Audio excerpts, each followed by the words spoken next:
Hi, this is JG with a new edition of Weekly News Spills. US scientists make major scientific breakthrough in nuclear fusion.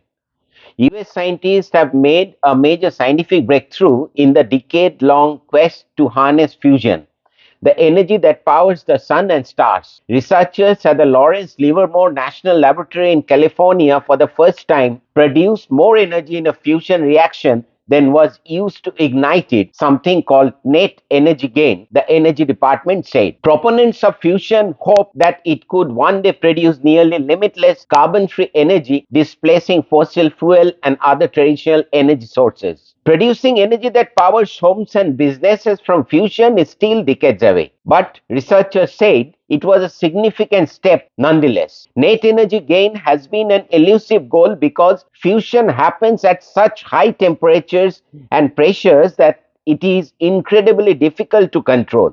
The net energy gain achievement applied to the fusion reaction itself, not the total amount of power it took to operate the lasers and run the project. For fusion to be viable, it will need to produce significantly more power and for longer. New Zealand will phase in a near total tobacco ban from next year. Legislation passed by Parliament on Tuesday means that anyone born after 2008 will never be able to buy cigarettes or tobacco products. It will mean the number of people able to buy tobacco will shrink each year. By 2050, for example, 40-year-olds will be too young to buy cigarettes. Health Minister Aisha Veral, who introduced the bill, said it was a step towards a smoke-free future. Thousands of people will live longer, healthier lives, and the health system will be New Zealand dollar 5 billion, that is US dollars 3.2 billion, better off from not needing to treat the illness caused by smoking, Dr. Veral said. New Zealand's smoking rate is already at historic low, with just 8% of adults smoking daily according to government statistics in November, down from 9.4% last year. It is hoped that the smoke-free environment bill will reduce that number to less than 5% by 2025, with the eventual aim of eliminating the practice altogether. France, fighting off Morocco's push, returns to the World Cup final. The drums kept beating out their rhythm, the whistles kept pouring down from the stands, and Morocco's players kept coming again and again, their legs weary and their lungs burning, raging against the dying of the light. Morocco at the last ran out of road. At no point did it run out of fight. The 2022 World Cup will have the blockbuster final that both FIFA, its organizer, and its Qatari host would have craved. Lionel Messi's Argentina against the France of Kylian Mbappe, a squad seeking to become the first team in half a century to retain the most coveted prize in sports. But regardless of what happens on Sunday, and despite falling 2-0 to France in a breathless, furious semi-final at Al Bayt on Wednesday, on some plane, this will always be Morocco's World Cup. The tournament that made it a trailblazer, a record breaker, the first African team to reach a semi-final, the standard bearer for North Africa and the Middle East at the first Arab World Cup. Even in defeat, Morocco did not wilt. Walid Regragui's side recovered from conceding an early goal to Theo Hernandez and losing all but one member of its defense to injury, to torment France for much of the second half.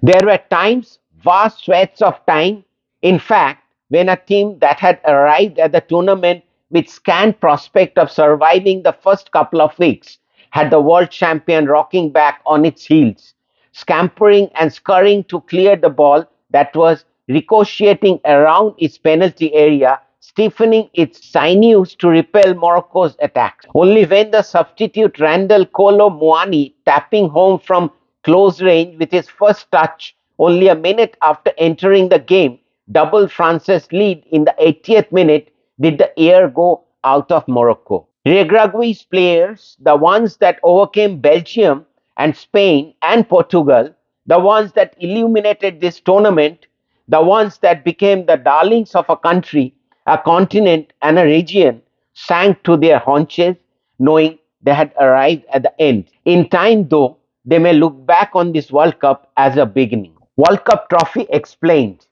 Do the winners keep it, and what is it made of?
That is all for today. Thank you and goodbye for now. Stay blessed and see you in my next weekly episode.